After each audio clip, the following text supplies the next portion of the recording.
वो बेटी का हमें याद आ रहा बार बार। वो बिटिया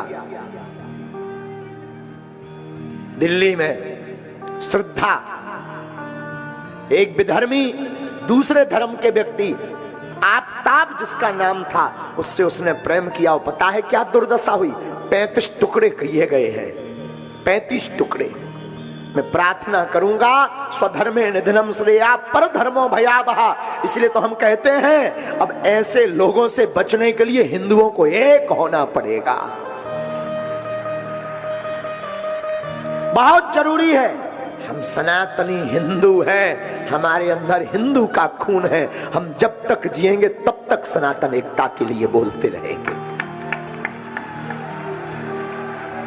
बुरा मत मानना, मैं यहां बैठे सब पागलों से कहूंगा, मुझे लौटकर दोबारा मां के गर्भ में नहीं जाना है, किसी को नहीं जाना है। लेकिन जब तक जिएंगे तब तक सनातन की बात करते थे, करते रहेंगे।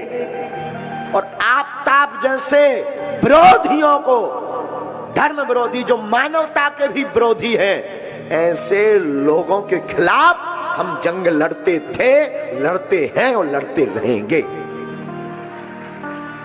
और अब हिंदुओं की बहनों को जगना पड़ेगा।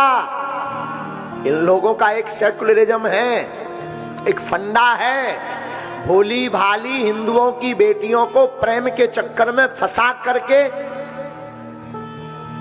बलात् रूप से दुर्दशा करवा करके फिर उनकी हत्या करना। कितनों की नहीं हुई? ये कोई नया कांड नहीं है, कितनों की नहीं हुई। क्या गुजरी होगी हमारी बेटी श्रद्धा के ऊपर, बहन श्रद्धा के ऊपर, जब उसके शरीर के 35 टुकड़े किए गए होंगे। महाराज जी अभी की घटना है ताजी, फ्रिज में रखा है उसने 35 टुकड़ों को।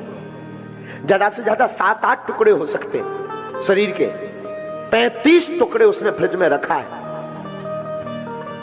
अब वो फेंक के चला भी जाता, रोज एक एक टुकड़ा फेंक रहा था, कोई सुन भी नहीं पाता, मुंबई भी भाग जाता और शायद हमारी श्रद्धा गुमनामी के उसमें भग जाती। लेकिन ईश्वर की कृपा थी, हिंदुओं को जगाने के, हिंदुओं को बताने के लिए कि मेरी बहनों तुम मर जाना, भूल करके भी दूसरे धर्म के व्यक्ति के ऊपर भरोसा मत करना।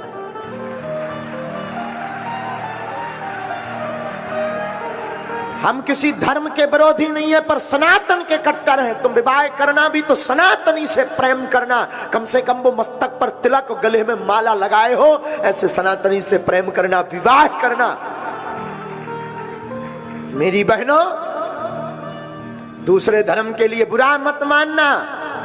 आज की कथा में मुझे बहुत, आज दरबार में इस बात के लिए बहुत आवेश आ रहा था।